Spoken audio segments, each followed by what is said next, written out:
हम अंग्रेजों के जमाने से जेलर है।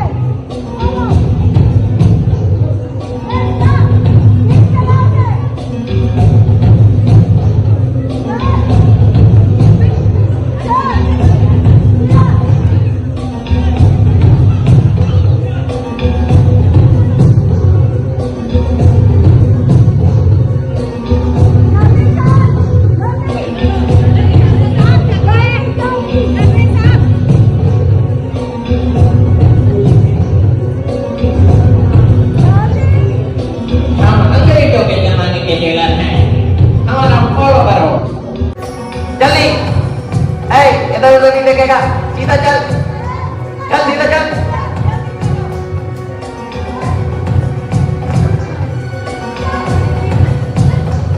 लगता क्यों है? इसको लगा बेटा, इसको दूसरे में डाल, उधर ही रह।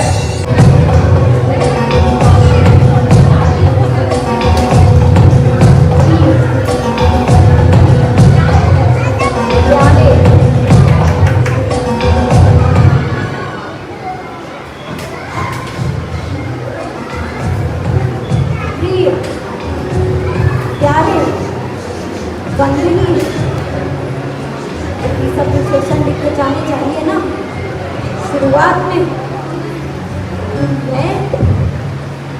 मैं नहीं लिखूंगा। डैडी, पिताजी, पूजनीय, यही सब संबोधन, लेकिन मैं वो भी नहीं करूंगा क्योंकि आप किसी विशेषण के लायक ही नहीं है। श्रीमान रतनलाल जैन।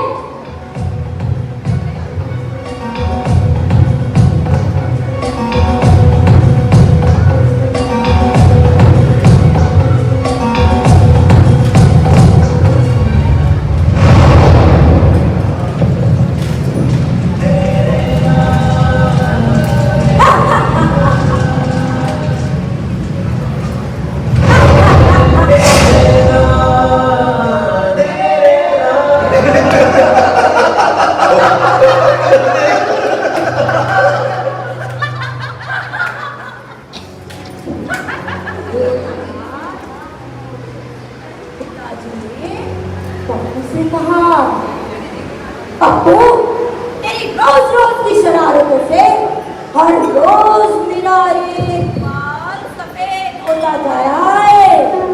तब पप्पू बोला, अच्छा पिताजी, आज समझ आया, दादाजी के सारे बाल सफेद किसने किए।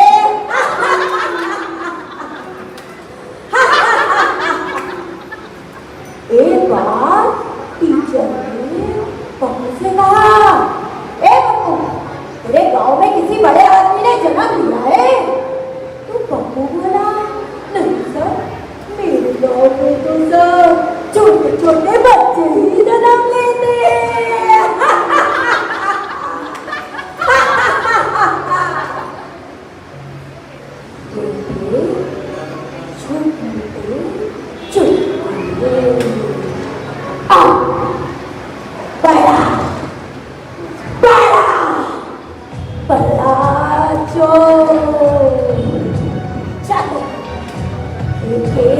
चलता हूँ तुम्हें 5 साल पहले।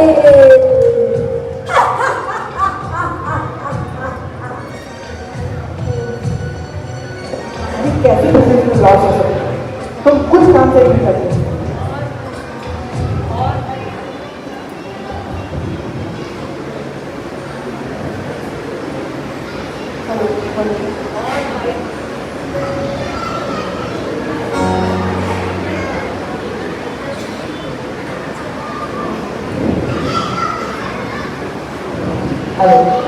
और भाई रतनलाल, क्या हाल? अरे नहीं भाई, तुम लो। और कैसा है सब कुछ? सब बढ़िया। अरे सुनती हो, मैं आप और सुमन तैयार रहिएगा, हम मैगडी चलेंगे दोपहर में लंच करने, ठीक है? अरे क्या तू क्लब जा रहा है? हाँ हाँ मदन, तो जरा मुझे रास्ते में मंदिर जी ड्रॉप कर देना। यार तुम्हें दिन भर मंदिर जी लगा के रखते हैं। और बच्चों दोनों समय से पाठशाला पहुंच जाना। ठीक है पापा, हम पाठशाला चले जाएंगे। Very good. अरे आज संडे है, बच्चों को सोने दें, क्या उनको सुबह सुबह पाठशाला भेज रहे हैं? अरे भाई तुम नहीं समझोगे। देखिए कितने खुश हैं दोनों परिवार। एक ने चुना धर्म की राह और दूसरे चुना पैसे का नशा। एक बन गया सत्संग का प्रेमी और दूसरा बन गया स्टेटस का गुलाम।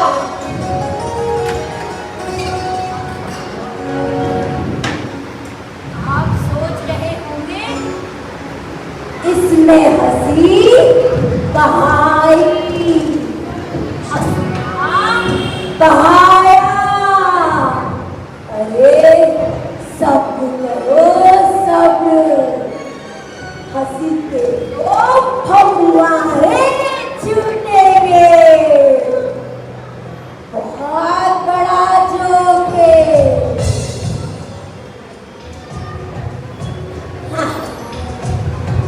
ओहो, आज तो फिर से लेट हो गया, बस चली जाएगी लगता है। मोहित जी पिताजी। ना चिलवाणी कहे पहले श्री जी की पूजन करो, आज हम आएंगे आपको स्कूल छोड़ने। पर पापा मेरी बस चली जाएगी। पहले मंदिर जी जाओ। जी पिताजी।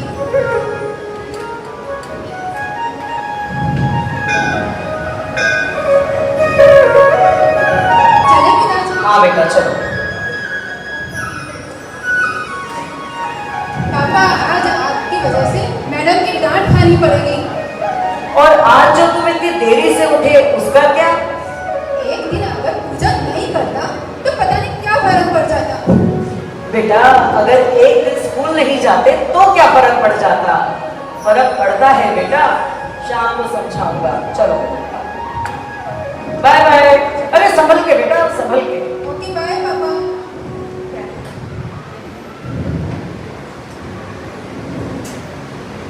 नाना नाना नाना नाना, इसमें हंसी नहीं आएगी, हंसना नहीं आएगा। I am sorry. पापा पापा आज आप मुझे कुछ बताने वाले थे। अरे आगे बेटा। हाँ ये देखो, ये है अफ्रीका और ये रहा मोम्बासा। अब यहाँ से एक स्टीमर निकलता है गोवा जाने के लिए। और होता क्या है, यदि कंपास की सुई 1 डिग्री भी भटक जाए या हिल जाए तो स्टीमर गोवा की जगह केरल पहुंच गया।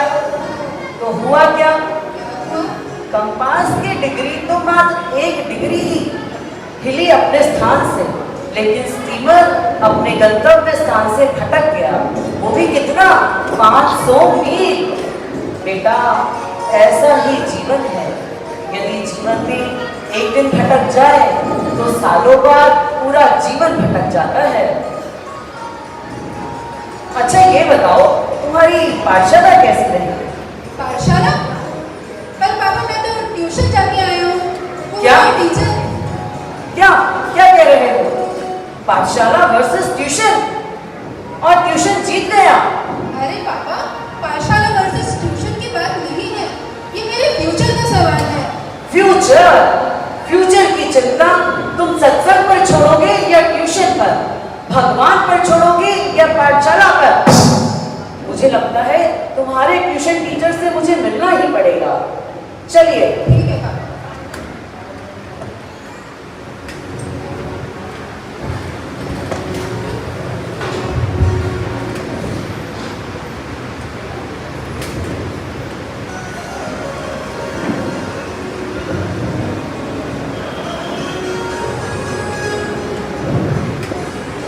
वैभव सर।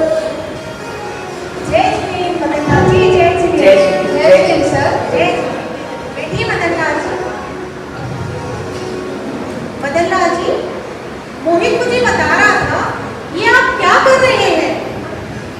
क्या क्या क्या वही एक जागरूक पिता को अपने बेटे के लिए करना चाहिए। मतलब मैं कुछ समझा नहीं। आइए मेरे साथ, मैं बताता हूँ।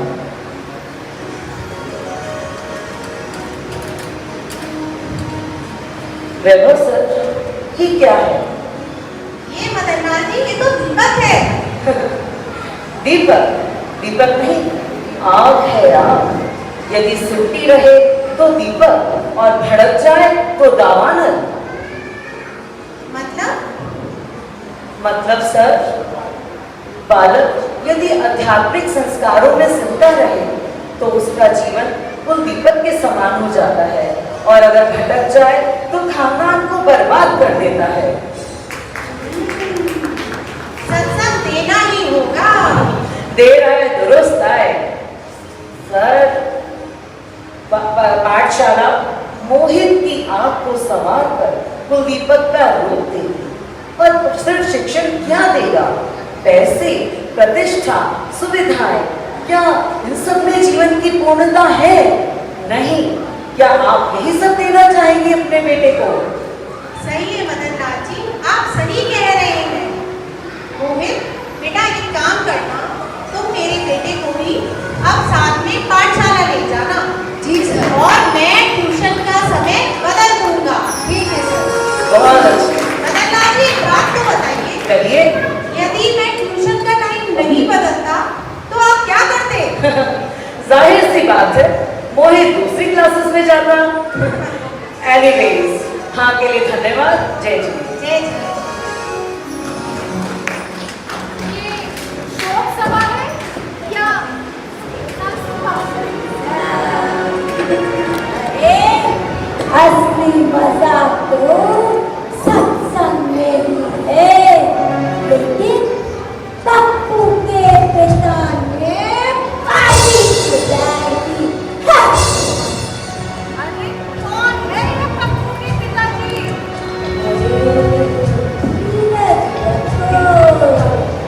आएंगे आएंगे पप्पू के पिताजी आएंगे। बहुत बड़ी हंसी लाए। ये देखिए, क्या लिया है आपके लिए? ये कौन सा मोबाइल है? देखो देखो, बहुत अच्छा फोन है, स्क्रीन भी बहुत अच्छी है इसकी। पापा, आपने कौन सा फोन लिया है? आप स्मार्टफोन के दुश्मन क्यों हैं? अरे बेटा, क्योंकि मैं तेरा दोस्त हूँ। मैं तुझे सब सुविधाएं तो देना चाहता हूँ, लेकिन तुझे बहकाना नहीं चाहता। पर पापा, मेरे सारे दोस्तों के पास स्मार्टफोन है। बेटा, स्मार्टफोन होना जरूरी नहीं, स्मार्ट माइंड होना जरूरी है। मेरा अच्छा बेटा, that's like my good boy. देखो बेटा, अच्छा है ना? देखो बेटा, इच्छाओं के मालिक बनो मालिक, गुलाम नहीं। जरूरत से ज्यादा चीजों का मोह, जरूरत से ज्यादा चीजें मोह कराती हैं, हमें गुलाम बनाती हैं। तो ऐसा करो, मुझे साधु बना दो आप। साधु? साधु? अरे वही तो बनाना चाहता हूँ मैं तुझे, अच्छा इंसान। आपको क्या लगता है, आजकल ये सारे स्मार्टफोन रखने वाले लोग क्या बुरे इंसान हैं? मैंने ऐसा तो नहीं कहा बेटा, लेकिन जरा उनके फोन तो देखो। ऊपर से जितने सुंदर, अतना अंदर उतने ही गंदी क्लिपिंग्स, वीडियो, न जाने क्या क्या। छी! आप हमारी बात बिल्कुल नहीं समझते हो। नहीं बेटा, ऐसी बात नहीं है। देखो मोहित, मुझे मत समझाओ, मुझे किसकी बात समझना है ये मैं अच्छे से जानता हूँ बेटा। और देखो, इनमें जिनवानी और गुरुओं की रुचि नहीं है, मुझे पता है। So stop it. फिर ला दिया ना जिनवाणी और गुरुओं को।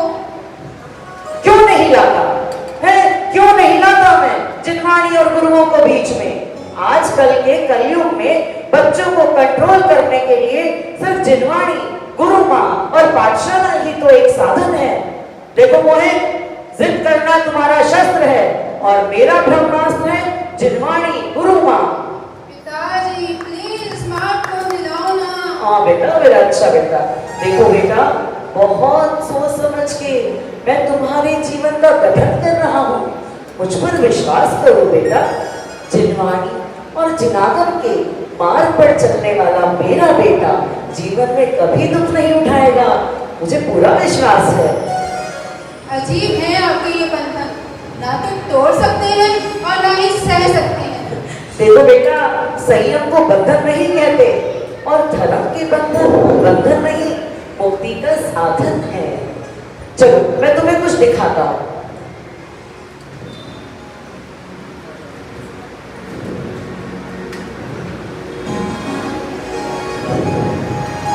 ये देखो। ये क्या है पापा? देखो। अरे ये तो सोहन भैया और रतन चाचा की फोटोग्राफ्स हैं। हाँ, और अब ये देखो। ये क्या है? सोहन भैया जेल में? हाँ बेटा, बहुत लंबी कहानी।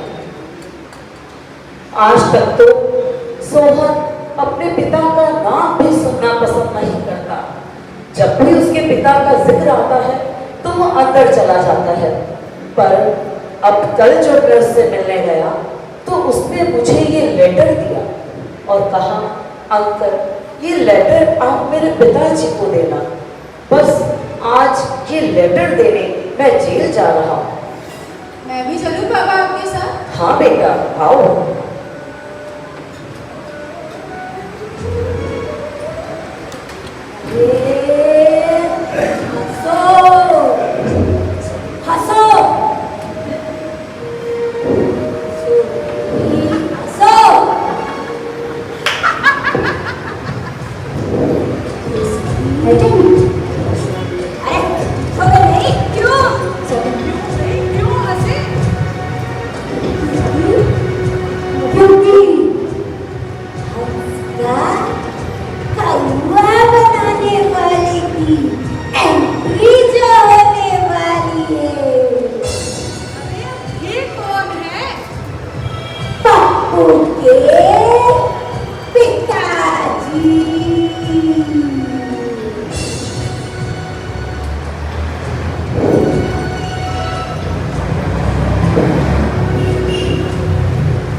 रतनलाल,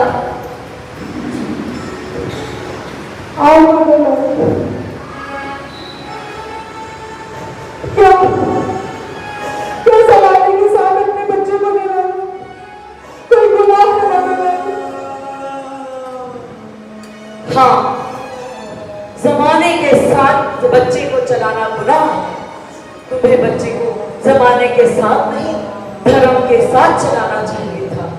अरे जमाना तो बेकाबू बेहया रास्ता है जिसकी दिशा विनाश है। तुम जानते थे ना रतनलाल, ये सब कुछ जानते थे ना रतनलाल? हाँ बताओ, हाँ मैं जानती हूँ। तुम कहा करते थे कि बच्चे जब बड़े हो जाते हैं तो एक ऐसा हो जाता है जब वो अपने माँ बाप को और उनके कई पापा को अपने शत्रु मानते हैं। और उस समय काम आती हुई ये जिनवानी, ये पाठशाला, तो मैंने तुम्हारी एक नहीं सुनी। बदलना क्या हो गया?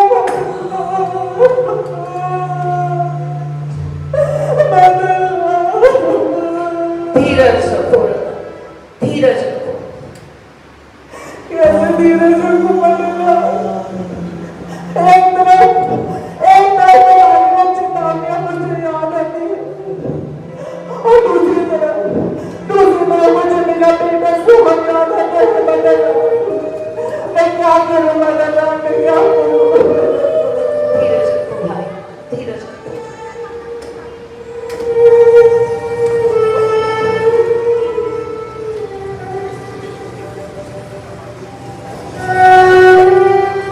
ये लो भैया। ये क्या है बदलना? ये पत्र है, सोहन ने भेजा है तुम्हारे लिए। पत्र? सोहन का पत्र मेरे लिए?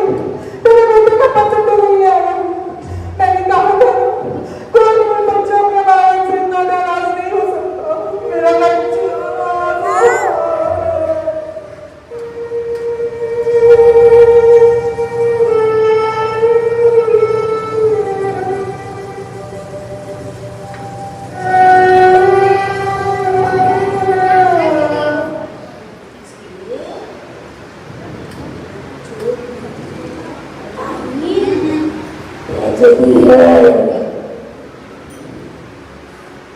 तो ठीक, फिर मैं जो बंद किए देता हूँ।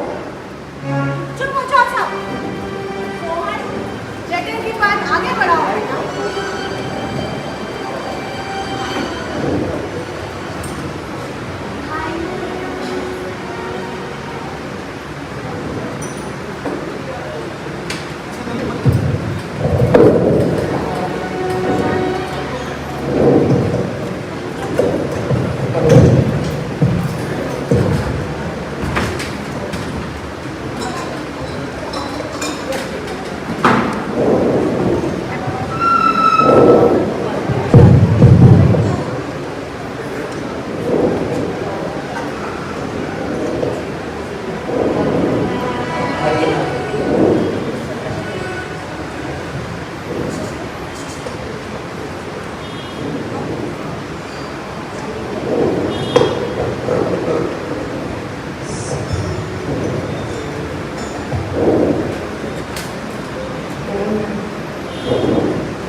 प्यारे वक्त लिए यही सब विशेषण लिखते जाने चाहिए थे ना शुरुआत में, लेकिन मैं नहीं लिखूंगा।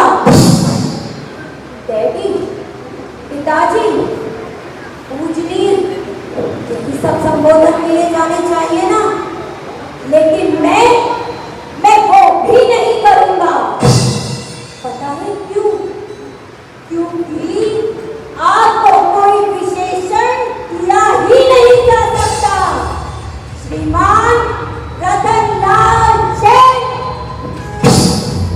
पक्का लगा ना? पक्का लगा ना?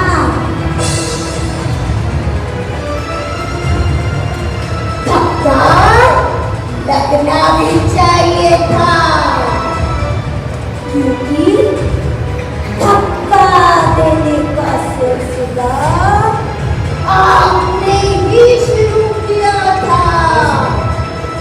आज से 15 साल पहले जब मैं 10 साल का था।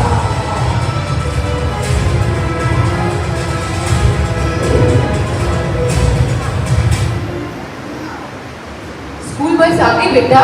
सोहन, स्कूल जाना है, जल्दी करो, लेट हो जाओगे। पापा, मेरे पास 2 ही बाला बची है। सोहन, सुबह का स्कूल है और बच्चे ये ना भी करें तो चलता है, तुम जाओ स्कूल जाओ। ठीक है पापा।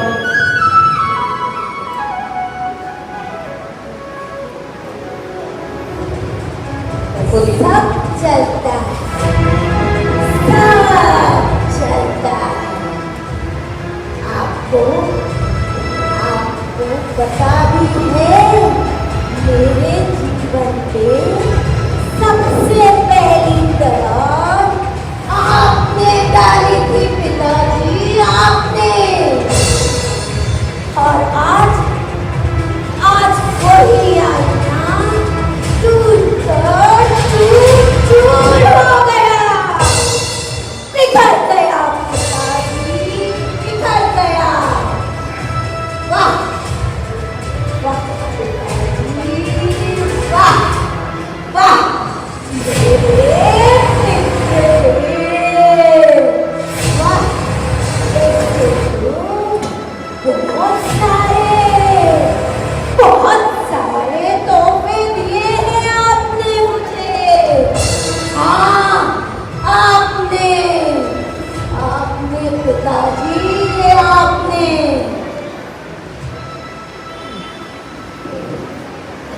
एक बार पप्पू ने गुस्से में आकर बच्चे के ऊपर साइकिल चला दी। गुस्से में आकर बच्चा बोला, अबे घोंचू, ब्रेक नहीं मार सकता था। पप्पू बोला, पूरी साइकिल तो मार दी, क्या ब्रेक अलग से निकाल के मारूं क्या? इसे कहते हैं जवाब, मुंह तोड़ जवाब। हमेशा देना सीखो बेटा।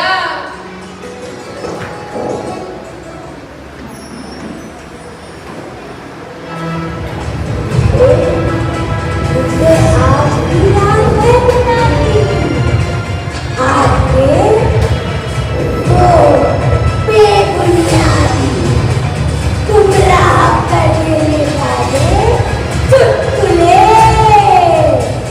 और आपका वो अंग्रेजी भाषा का झूठा नशा।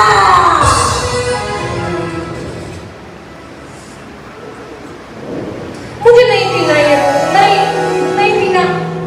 सोहन बेटा दूध पियो, ड्रिंक करो बेटा, मिल्क ड्रिंक करो, नहीं तो कैसे ग्रो होगे। ड्रिंक मिल्क, जितना जो पसंद है उतना बेटा। Very good. चलो अब आप मुझे एक स्टोरी सुनो। Sohan look at the clock, it's already 11 o'clock। अब सोने का टाइम है, कल पक्का से सवेरे तुम्हें स्टोरी सुनाऊंगा। स्लीप बेटा स्लीप।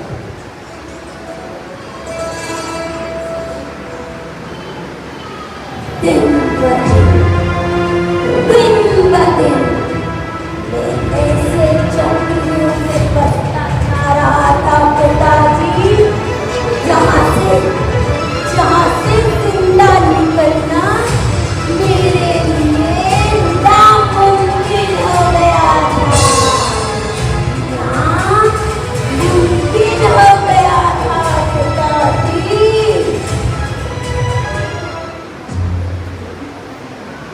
टीचर ने पप्पू से पूछा, मोमबत्ती जला करके, पप्पू ये तो बताओ इसमें रोशनी कहाँ से आई। पप्पू ने मोमबत्ती बुझा दी और टीचर से पूछा, पहले ये तो बताओ कि इसकी रोशनी कहाँ गई। बेटा ये देखो लॉजिक, ऐसे लॉजिक लगाना सीखो, लॉजिक। चलो आंखें बंद करो, आइज क्लोज करो। क्यों पापा? अरे क्लोज तो करो बेटा।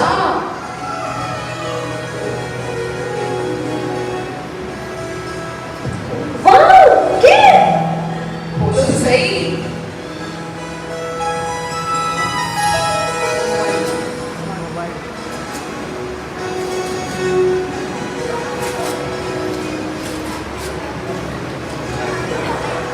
iPhone 15, Papa!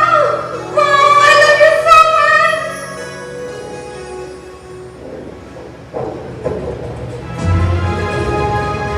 मेरे छोटे से हाथों में इतनी बड़ी आग थमा दी। तब आप मुझे अच्छे लगे थे, लेकिन मैं गलत था। आपको पता है पिताजी, आपके रोज के झगड़ों से मेरे नन्हे से दिमाग पर क्या असर पड़ता था। सच तो ये है पिताजी कि आपके पास उस घर में मेरे लिए नहीं बल्कि अपने मोबाइल फोन के लिए समय था पिताजी, मोबाइल फोन के लिए समय था। और मम्मी का तो मैं क्या ही कहूँ, उन्हें मेरी लाइफ से ज्यादा अपने सास बहू के सीरियल में इंटरेस्ट था। और मैं छोटा सा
कौन?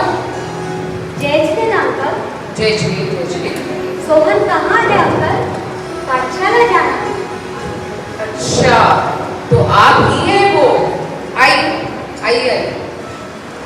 देखिए, सोहन के अभी एग्जाम आने वाले हैं और हम चाहते हैं कि सोहन इन सब फिजूल की चीजों में अपना समय नहीं बर्बाद करे। उसकी प्रायोरिटी स्टडीज है, स्टडीज। ये फिजूल की चीजें नहीं है। अंकल, हमारी जिनवाणी माँ कहती है, लक्षित के रहित के बिना रक्षण है शिक्षण का। पाठशाला कोई फिजूल की बात नहीं है। पाठशाला सबकी प्रायोरिटी है। जय जिनेंद्र अंकल। जय श्री जय श्री। पापा, ये आपने चेतन भाई को क्यों भगा दिया? सोहन, तुम्हारे एग्जाम आने वाले हैं और तुम्हारी प्रायोरिटी स्टडीज है और ये फिजूल की चीजें नहीं है। बट पापा, मेरे उम्र के सारे बच्चे पाठशाला जाते हैं ना। आओ सोहन, बैठो।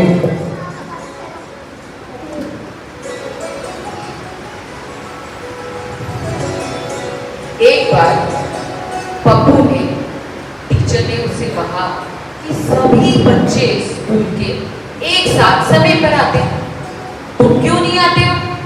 तो पप्पू ने क्या बोला? झुंड में तो गधे चलते, गधे, शेर तो हमेशा अकेला ही चलता है। समझे? तुम अपना ध्यान स्टडीज में लगाओ और तुम्हारे पास टाइम ज्यादा है तो painting, drawing, activities, swimming, skating, दुनिया भर के टैलेंट बने हुए हैं, उनमें लगाओ, वो सीखो। ये फिजूल की चीजें पाठशाला।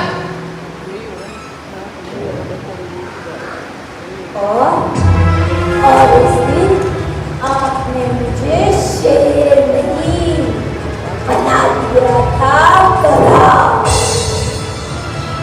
कंपटीशन का नशा मेरे दिमाग में इस तरह छोड़ा कि आपने मुझे कहीं का नहीं छोड़ा। एक आखिरी चांस आपके पास था आखिरी चांस।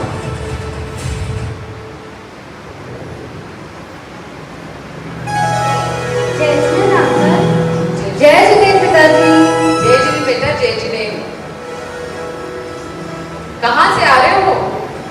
अंकल, सोहन की समझ की मैं रात देता हूँ।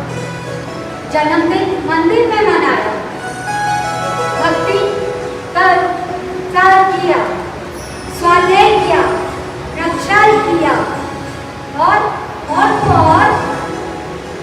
गुरुओं का आशीर्वाद भी लिया उन्होंने।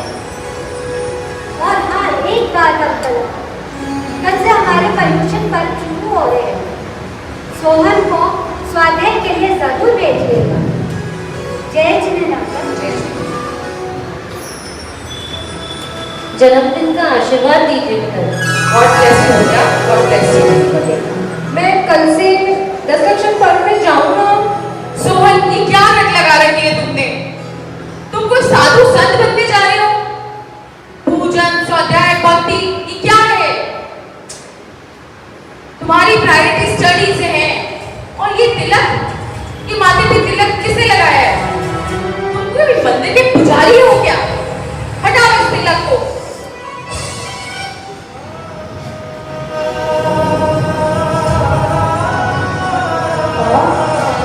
और उस दिन आपने मेरे माथे से तिलक नहीं मिटाया था पिताजी, मिटा दी थी मेरे भाग्य की रेखा। आप ना तो एक अच्छे पिता बन सके, बल्कि आपने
सेब की दुकान पे गया। सब्जी वाले से बोला 20 रुपए के सेब तो मुझे 10 रुपए में दे। सेब वाला बोला बाबूजी 10 रुपए के सेब तो मेरे घर पे आते हैं। पप्पू क्या बोला तेरे घर में आके लेके जाऊंगा।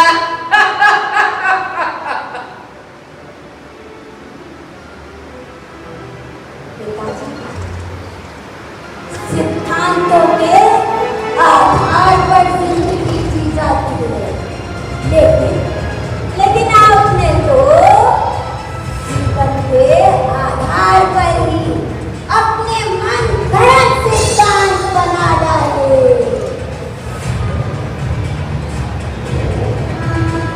अरे क्या जमाना आ गया है, क्या जमाना आ गया। गाय तो कचरा टटोलती है और कुत्ते BMW में घूमते हैं।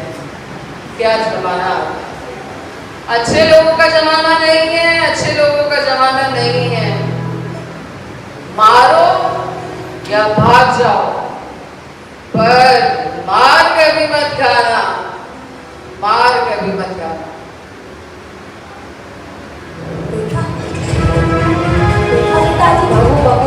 और उसका सबसे पहला शिकार बना मैं पिताजी मैं।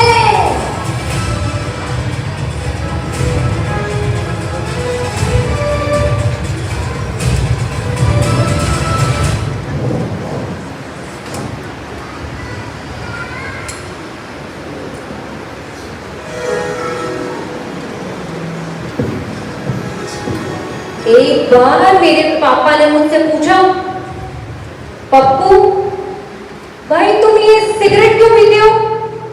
तो पता है मैंने क्या कहा? पिताजी जितने पैसे आप देते हो ना उसमें तो शराब आती ही नहीं है।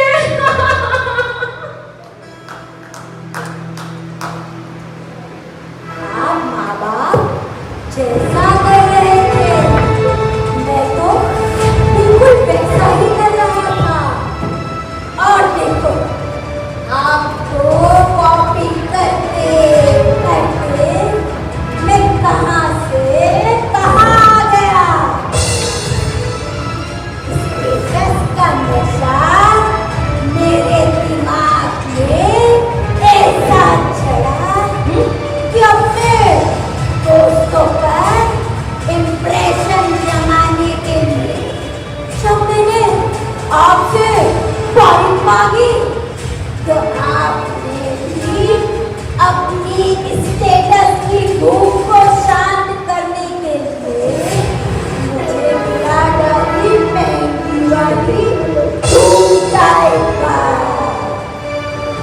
और देखो मैं किस तरह से स्टेटस की भूख का शिकार होता चला गया पिताजी, शिकार होता चला गया। और न जाने आपके साथ साथ मुझे भी क्या हो गया था पिताजी, क्या हो गया था।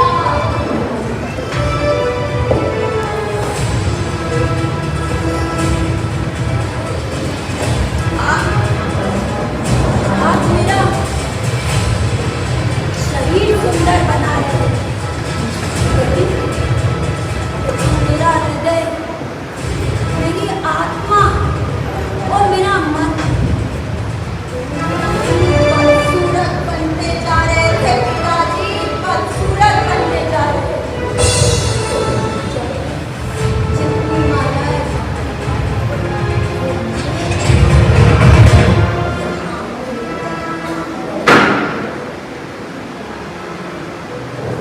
आज आज आपकी वजह से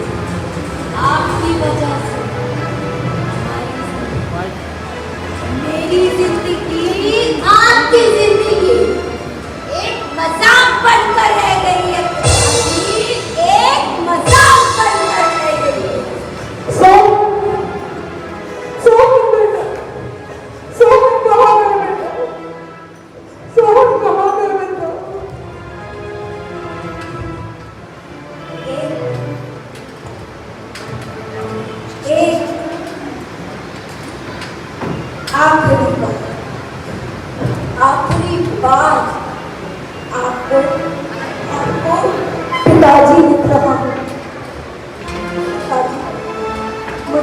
आपकी बहुत याद आती।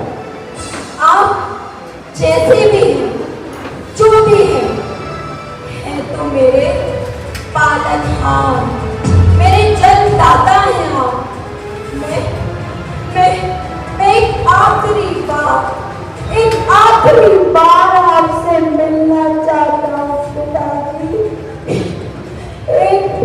एक आखिरी बार आप मुझसे मिलने आएंगे ना? मुझसे मिलने आएंगे ना पिताजी? लेकिन मैं आपसे कैदियों की हाजिरी में मिलूंगा। आप आएंगे ना? आप आएंगे ना पिताजी? वही मेरी अंतिम इच्छा है। आप आएंगे ना? हाँ, मैं जरूर आऊंगा मेरे बच्चे, मैं जरूर आऊंगा मेरे बच्चे। मैं तेरी अंतिम इच्छा पूरी करूंगा मेरे बच्चे, मैं तेरी अंतिम इच्छा पूरी करूंगा।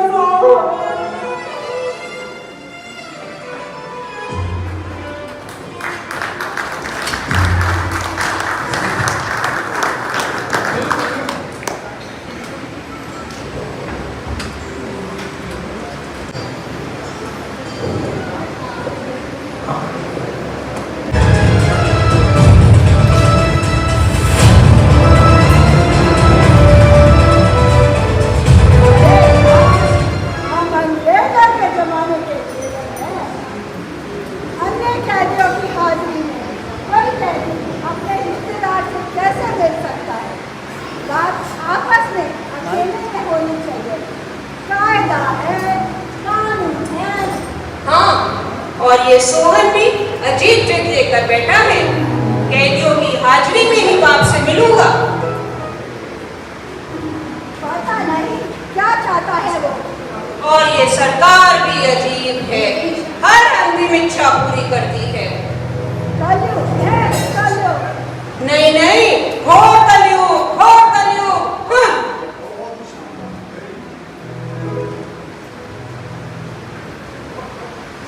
देखो, इस पूरे जोड़ का पप्पू कौन है? तू पप्पू, तू भी पप्पू, तू भी पप्पू, अरे हम सब पप्पू। मैं भी पप्पू, मैं भी पप्पू, मैं भी पप्पू। चलो किसी बिगड़े हुए बाप की औलाद, बाप का शिकार उसकी औलाद होती है ना, तो उसका नाम हो जाता है पप्पू।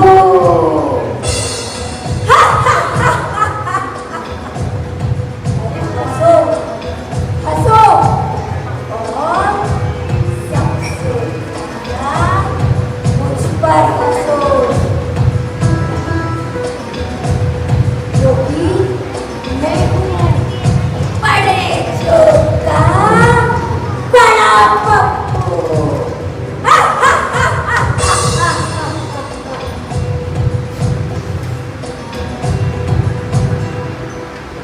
पिताजी के पास पहुंच गया है। चाचा ने सब बताया है। कल पिताजी आएंगे। देखो कल क्या होता है।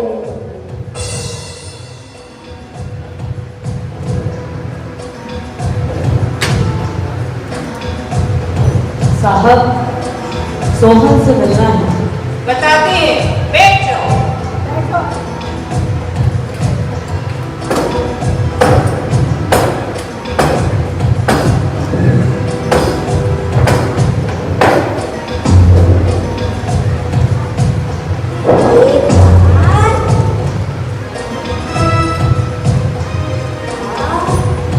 एक पिता पप्पू से कहा, ए पप्पू, ये क्या ढूंढ रहा है? तो पप्पू बोला, आपका नाम। आपने ही तो कहा था। मुझे मेरा नाम मिट्टी में मिला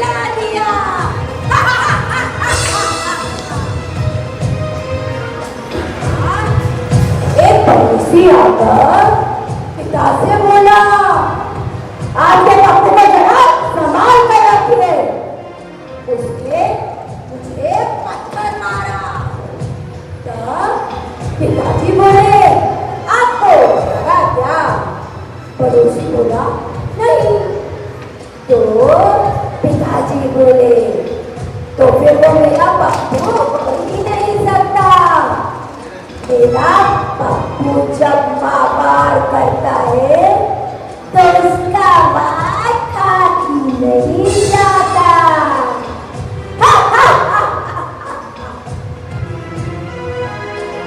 एक बार पप्पू पेड़ से आम चुरा रहा था तो खेत का मालिक आके बोला, क्यों रे पप्पू आम चुराता है, बुलाओ तेरे बाप को।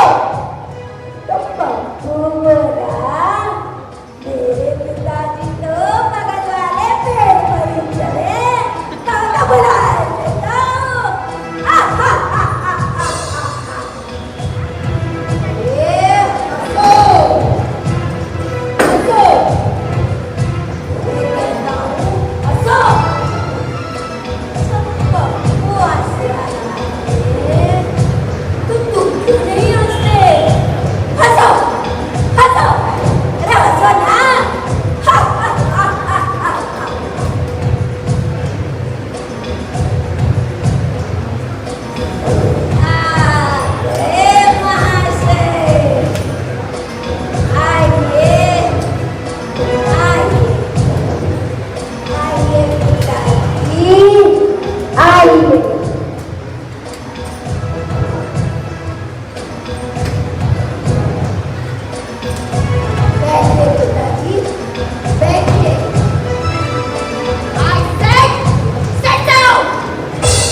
अपने माँ बाप के निकले।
अंग्रेज चले गए और ये सारी छोड़ गए।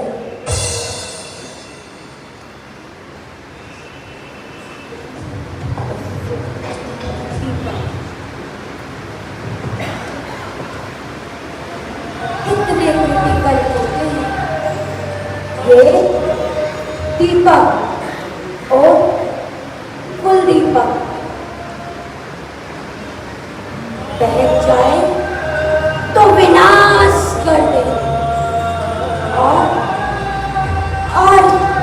सवर जाए तो दुनिया सजा दे।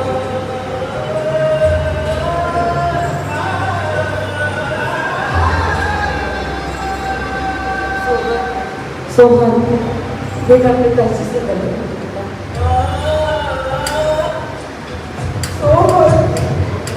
मेरा बच्चा सोहन, सोहन, सोहन।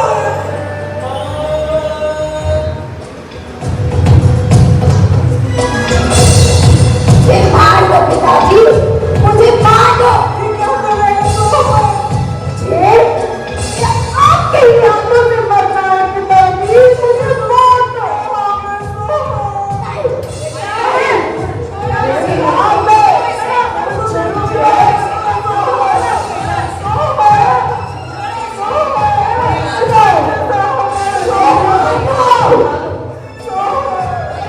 पिता को भी ले लो।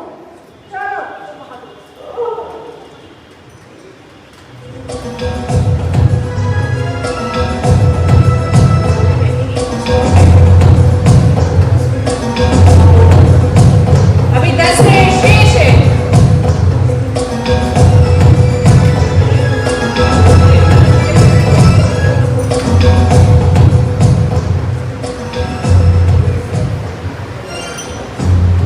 सिर्फ 10 मिनट,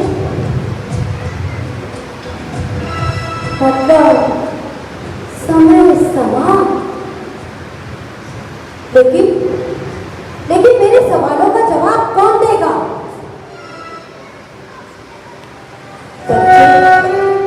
बच्चे बिगड़ते हैं तो उनको रोकने की जिम्मेदारी किसकी होती है? किसकी? बच्चे छोटे होते हैं तो क्या ये माँ बाप भी छोटे होते हैं? बच्चे ना समझ होते हैं, लेकिन क्या ये माँ बाप भी ना समझ होते हैं? अगर मुझे आपने किस्म की आग से बचाया क्यों नहीं गया पिताजी? तू ऐसे ही चिल्लाता था तब तक, इससे भी कहीं तेज चिल्लाता था सोहन। ऐसे ही पिताजी? हाँ सोहन, क्यों? क्योंकि हम तुझे तेरी जिद करने से रोकते हैं। आपके पास मेरे लिए समय था पिताजी, समय था। हाँ सोहन, हाँ समय। हाँ, जब तुझे जिद करने से रोकते थे तो पैर पकड़ते थे। अच्छा देखो, याद है ना बेटा, ये घर से बाहर जाने की धमकियाँ दिया करता था।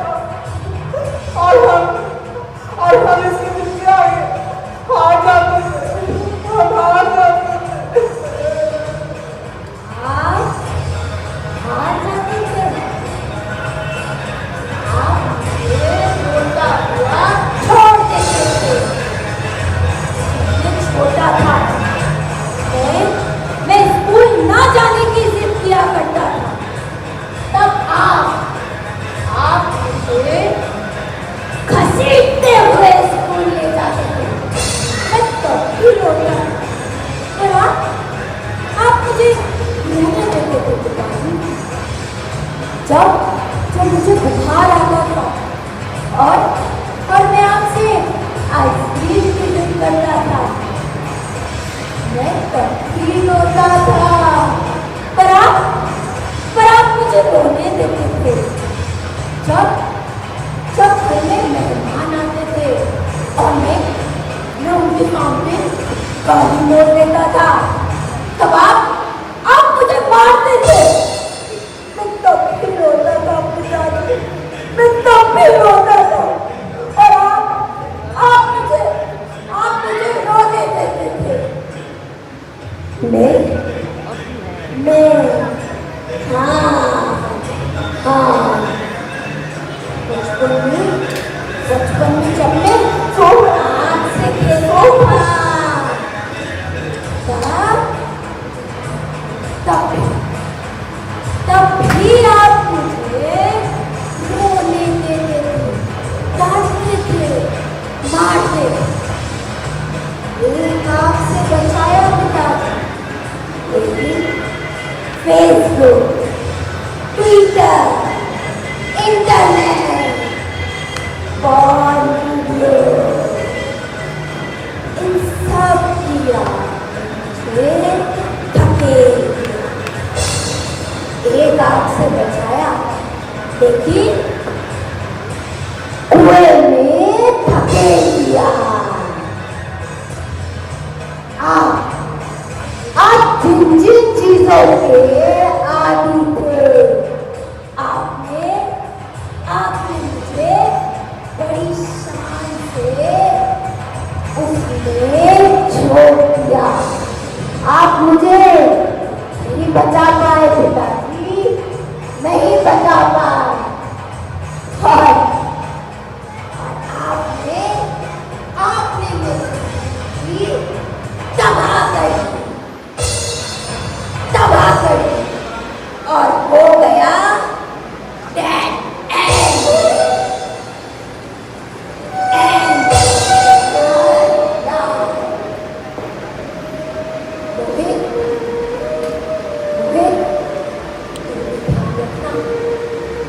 कहीं तेरे पिता तुझे पप्पू ना बना दे।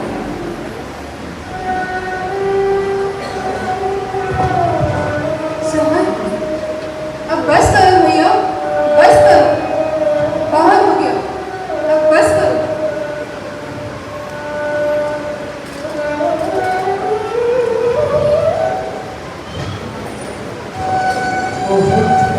बहुत हो गया भैया, अब कुछ नहीं हो सकता, बस करो।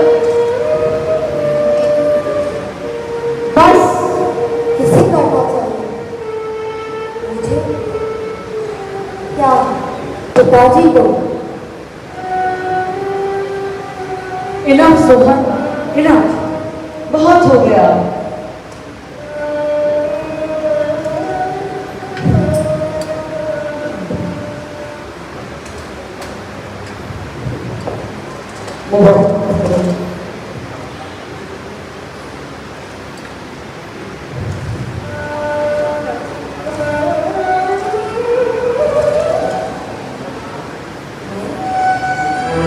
मैं जानता हूँ कि मुझे देखने वाले ये सारे लोग यही सोच रहे हैं कि मैं अपने कर्मों का दोष अपने पिता पर मढ़ रहा हूं, लेकिन मान लिया गलती मेरी है, लेकिन कितनी? हाँ, कितनी? क्या इतनी?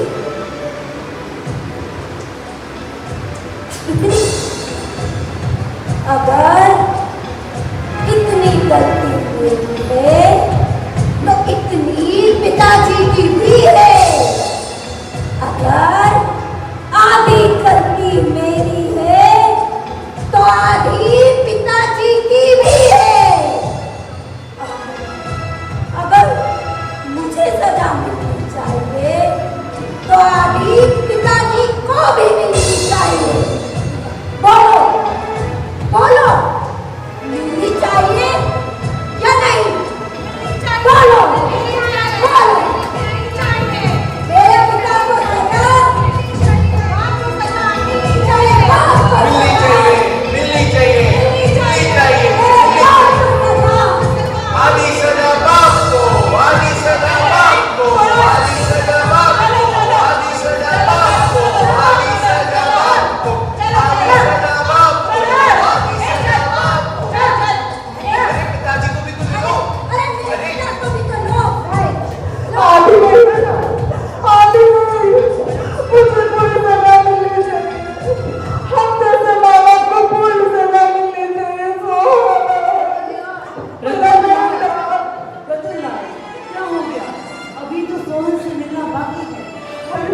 दिख गया, आपको धंधा करना नहीं आया।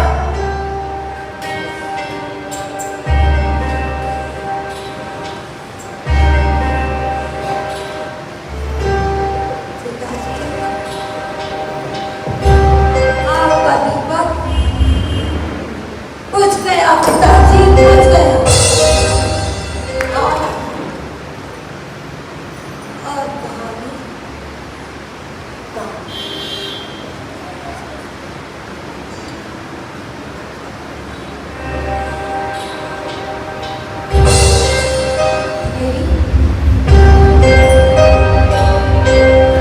मेरी ये कहानी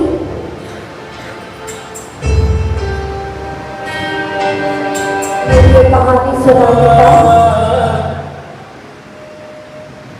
मेरी ये कहानी सुनाने का असली उद्देश्य बस यही था कि जो गलती मैंने और मेरे पिता ने की वो कोई और ना करे। मेरे पास तो समय नहीं है, लेकिन आपके पास है।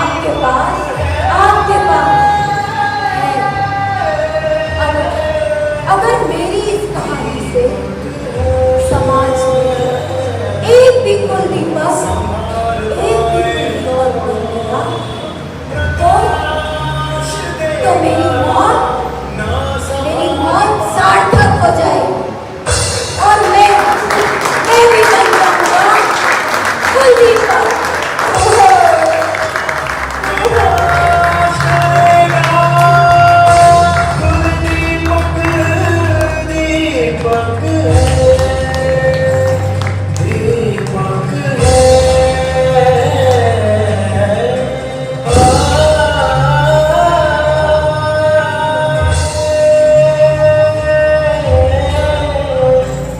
दीपक है।